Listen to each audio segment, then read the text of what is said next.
إن الحمد لله يا رب لك الحمد كما ينبغي لجلال وجهك وعظيم سلطانك، فإنك أنت الله لا إله إلا أنت ولا رب سواك. نشكرك ولا نكفرك، ونخلع ونترك من يذكرك. اللهم إياك نعبد ولك نصلي ونسجد وإليك نسعى ونحفد، نرجو رحمتك ونخشى عذابك، فإن عذابك الجد بالكفار ملحق. وأشهد أن لا إله إلا الله وحده لا شريك له، خلق كل شيء وقدره تقديرا. وأشهد أن سيدنا وقائدنا وقدوتنا ومعلمنا وشفيعنا محمدا طب القلوب ودوائها وعافية الأبدان وشفائها ونور الأبصار وضيائها، بلغ الرسالة وأدى الأمانة ونصح الأمة وكشف الله به الأمة، وجاهد في الله حق جهاده حتى أتاه اليقين. اللهم صل وسلم وزد وبارك عليه وآله وصحبه ومن سار على نهجه واستنى بسنته ودعا بدعوته إلى يوم الدين. أما بعد أحبتي في الله، نداءات الله جل وعلا للمؤمنين في القرآن الكريم، هذا ما يطول الكلام عنه رغم أنه كلام متسع، وكل نداء في القرآن يحتاج إلى وقفات لا إلى وقفة. وبما أن الوقت لا يسع ولا أستطيع أن أحصي النداءات الإيمانية في القرآن الكريم، فنأخذ أولا أهداف نداءات الله لعباده المؤمنين. واحد لا، إن النداءات الإيمانية لم تقتصر على الفرائض، إنما جمعت بين الحلال والحرام وبين الفرض أو الواجب وبين الندب أو الاستحباب وبين الأخلاق وبين الترهيب والترهيب وبين المباح.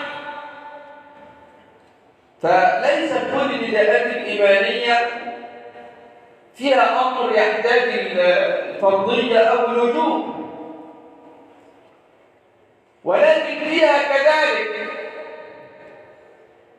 فلو نظرنا وأخذنا بعض الأمثلة سريعا: يا أيها الذين آمنوا كتب عليكم الصيام، هذا النداء نداء للفرضية. يا أيها الذين آمنوا كلوا من طيبات ما رزقناكم، هذا نداء للإباحة. يا أيها الذين آمنوا اجتنبوا كثيرا من الظن، هذا نداء للتحذير. يا أيها الذين آمنوا لا يسخر قوم من قوم، هذا نداء أخلاقي. يا أيها الذين آمنوا لا ترفعوا أصواتكم فوق صوت النبي، هذا تحذير ممن يتعدى على رسول الله صلى الله عليه وسلم. وهكذا يجب حينما تقرأ يا أيها الذين آمنوا وتقرأ ما بعدها لا يكن حتميا أن ما بعدها حكم فرضي أو وجوبي أو ما إلى ذلك، لكن إنما هو له هدف. فتعالى معي أولا أن أقف مع يا أيها الذين آمنوا. هنقدر مع الأربع كلمات دول. واحد الآن، القرآن كلام الله، والله تعالى هو الذي ينادي يا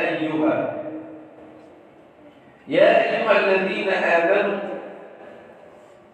من هم المؤمنين؟ الأول قبل ما تنظر إلى ما بعد النداء انظر إلى صفتك. هل أنت مؤمن أم مسلم أم تقي أم محسن؟ أين مكانك؟ وأضرب لك مثلا: يا أيها الذين آمنوا اتقوا الله وذروا ما بقي من الربا. مثال، بما أن ربنا قال المال والبنون زينة الحياة الدنيا، الإنسان دائما يميل إلى قضية المال.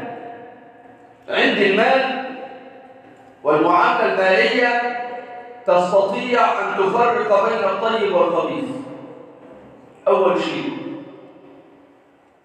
في المعاملة المالية تستطيع أن تفرق بين الطيب والخبيث. فربنا يقول يا أيها الذين آمنوا اتقوا الله وذروا ما بقي من الربا.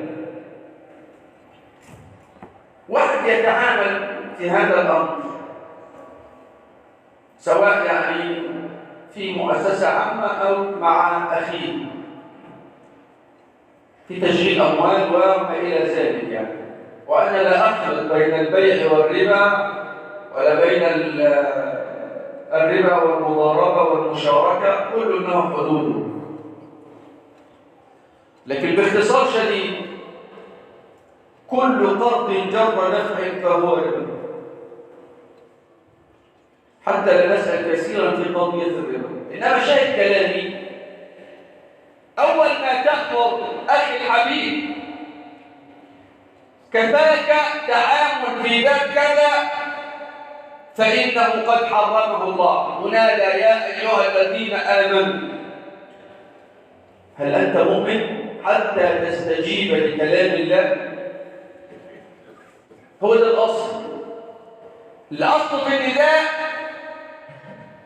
أن ترى نفسك هل أنت مؤمن أم مجرد مسلم في هويتك الشخصية وتقضي الصلوات الخمس. ما هي تأدية الصلوات الخمس دي من أركان الإسلام وليست من أركان الإيمان، هي من أركان الإسلام. ولذلك ربنا سبحانه وتعالى لما وصف المؤمنون قال إنما المؤمنون الذين إذا ذكر الله وجلت قلوبهم. هذا أول شرط. أول ما يقول قال الله قال رسول الله ينتابه الخوف والفزع من عقاب الله فيمتنع. ده أول شيء. إذا ذكر الله وجلت قلوبهم. وجلت يعني خافت وأصبحت في شدة الخوف من الله سبحانه وتعالى. وإذا تليت عليهم آياته زادتهم إيمانا. مؤمنين وزادتهم إيمانا. أول ما يقرأ القرآن أنا أظن بكم خيرا أن جل من يوجد أمامي الآن يقرأ القرآن ولو صفحة كل يوم.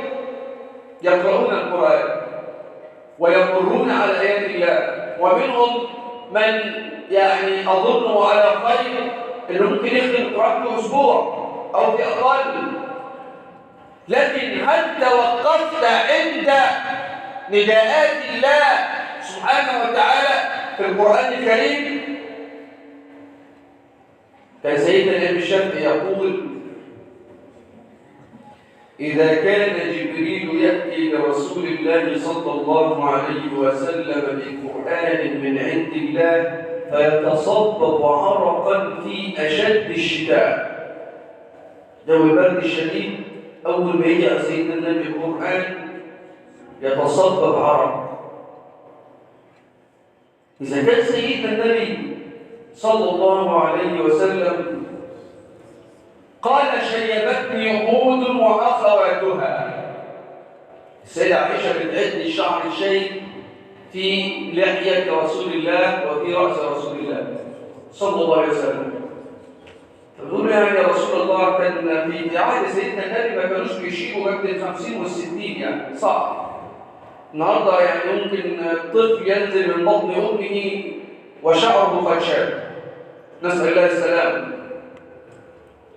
فقال يا رسول الله من أي شيء هذا الشيء؟ قال: شيبتني هود وأخواتها. هود وأخواتها الحقة والقارعة وما شابهها من آيات تتكلم عن نعيم وعذاب.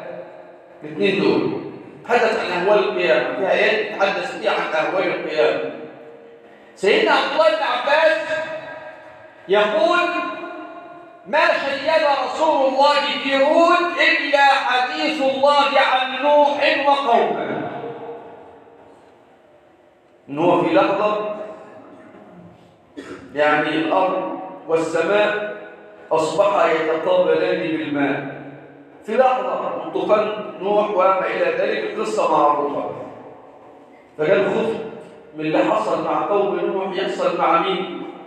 مع أمتي لكثرة معاصيهم، ولكن الله بشرنا وما كان الله يعذبهم وأنت فيهم وما كان الله يعذبهم وهم يستغفرون. شاهد الكلام هنا: وإذا تليت عليهم آياته زادتهم إيمانا، يعني كن وقافا مع كل لفظ تقرأ، تدبر ولا تفسر. احذر، عشان في بعض الناس كده بتفسر القرآن على مزاجها. لا، تدبر القرآن.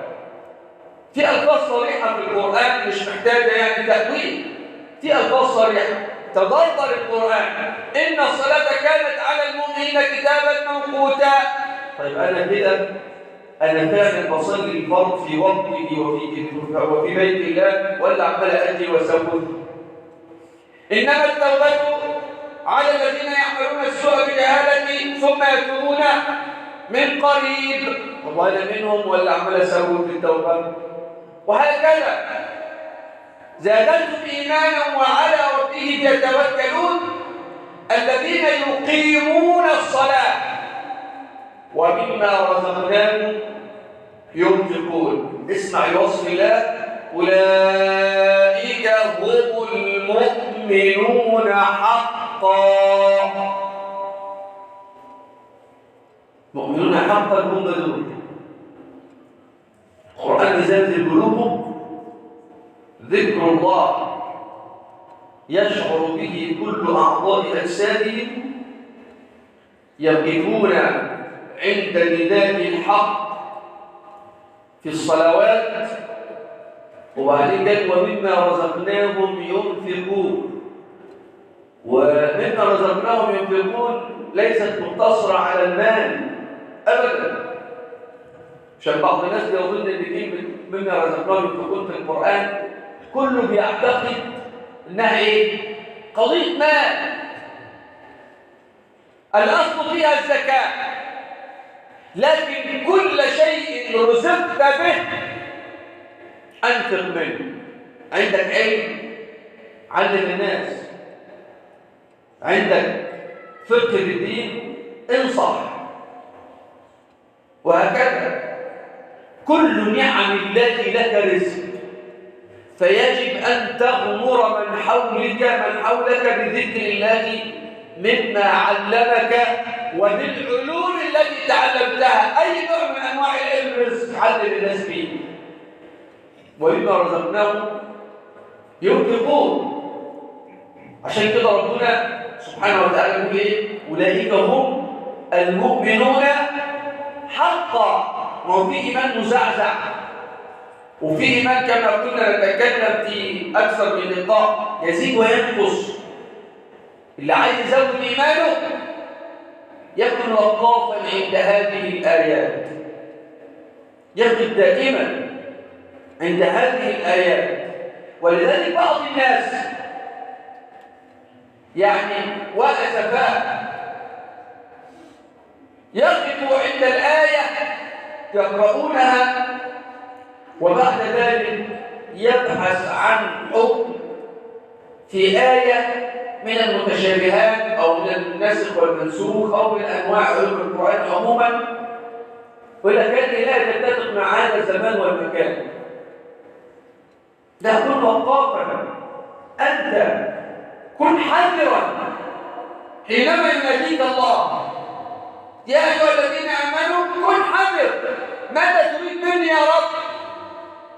وكل نداءات الله إن كانت كما ذكرت في تقع تحت حكم الواجب أو المندوب أو المستحب أو المباح أو الأخلاق أو ما إلى ذلك، الكل يحتاج إلى أوامر الله سبحانه وتعالى. لذلك ربنا سبحانه وتعالى يقول يا أيها الذين آمنوا استجيبوا لله وللرسول إذا دعاكم لما يحييكم. النداء محتاج استجابة. أول ما تسمع يا أيها الذين آمنوا ويصغى أذنك ويتحرك قلبك اعرف أنك من المؤمنين. إنما يا أيها الذين آمنوا قرأناها أكثر من 100 مرة، موجودة كثير في القرآن الكريم. لا مش مشكلة دي، بس أنا كفاية كذا وكفاية كذا. المؤمن لا يجزئ دينه، إما أن يأخذ دينه كله وإما أن يتركه كله. أفتؤمنون ببعض الكتاب وتكفرون ببعض؟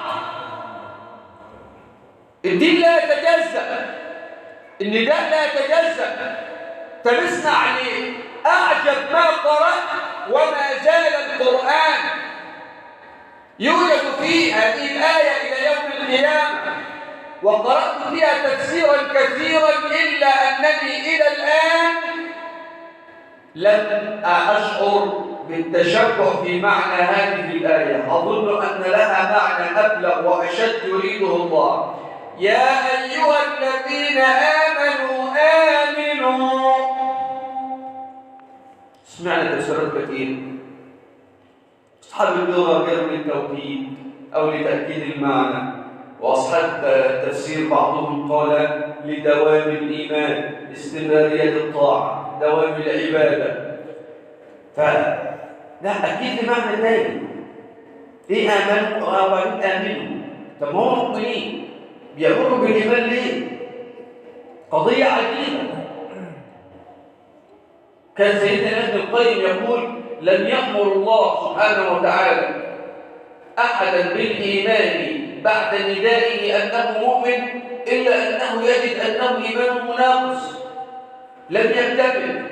يؤمن بشيء يتفق مع هواه ويترك شيئا آخر. ده أفضل تفسير وصلت وما زلت لم أتشبع بمعنى الآية. أظن وأتيقن أن هناك هدف من ذلك، والله عنده هدف أكبر من ذلك، لأن النداء واضح والأمر واضح. فكيف تأمرني؟ وعلى سبيل المثال الله المثل الأعلى، يعني يا مصلون صلوا. إيه معناها؟ إيه القضية؟